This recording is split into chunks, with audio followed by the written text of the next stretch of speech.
So, over the last few weeks, we've discussed a lot of different aspects around sexuality. Today, I would like to touch upon how you discuss sex and sexuality and pleasure with your partner, because that's something that I think we're still really uncomfortable with. Even things like the history of STIs, which is a really awkward conversation.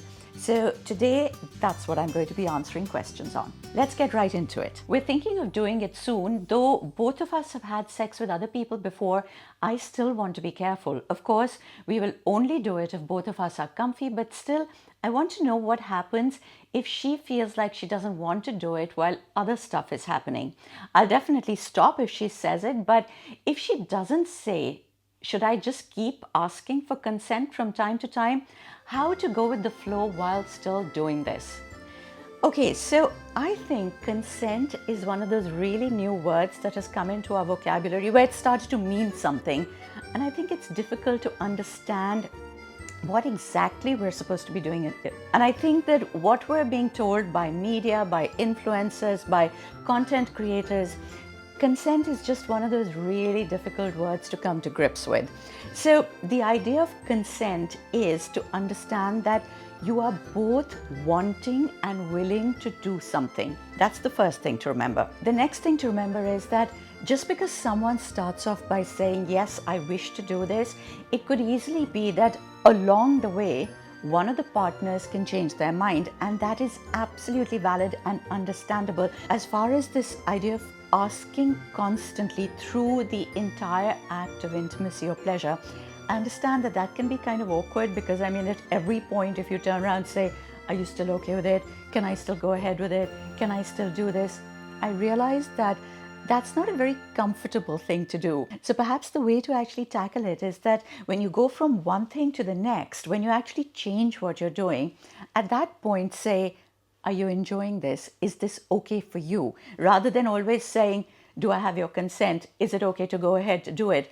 Ask them if they're enjoying it, because that is what is going to add to whether they're consenting to your act, whether they're consenting to this whole act or not. And for anyone out there who thinks it's painful or tedious or annoying to have to stop and do this each time, you have to remember that this is actually what makes your partner feel that you really care.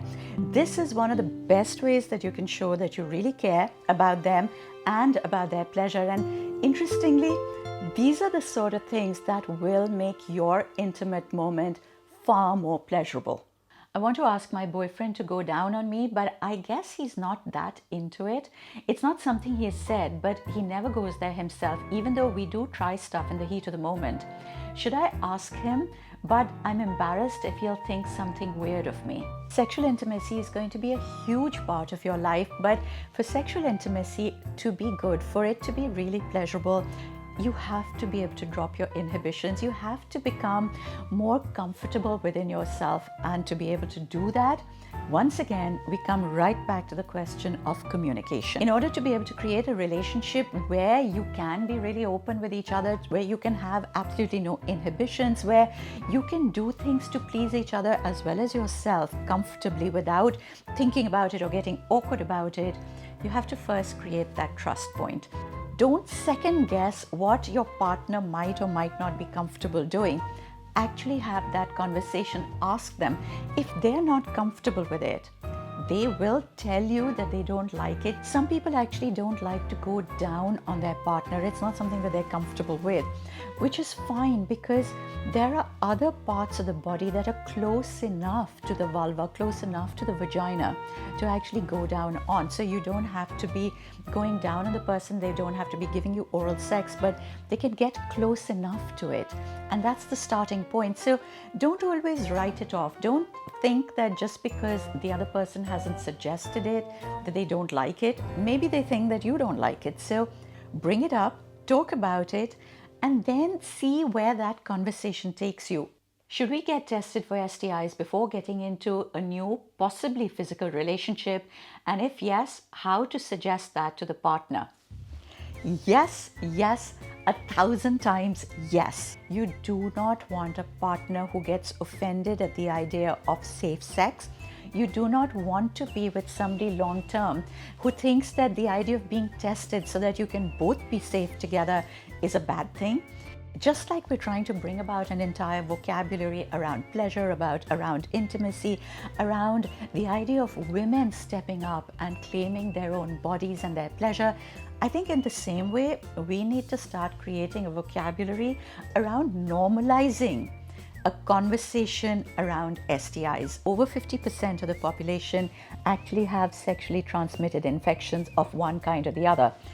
We have to understand that if they're that common, they need to be spoken about, they need to be tested, and they are not incurable. Some aren't curable, yes, that's a fact, but they can be dormant, they can be controlled. It's one of the realities of life. If you want to continue and have a sexual relationship in your life, the likelihood that you have an STI or you might get one is quite high.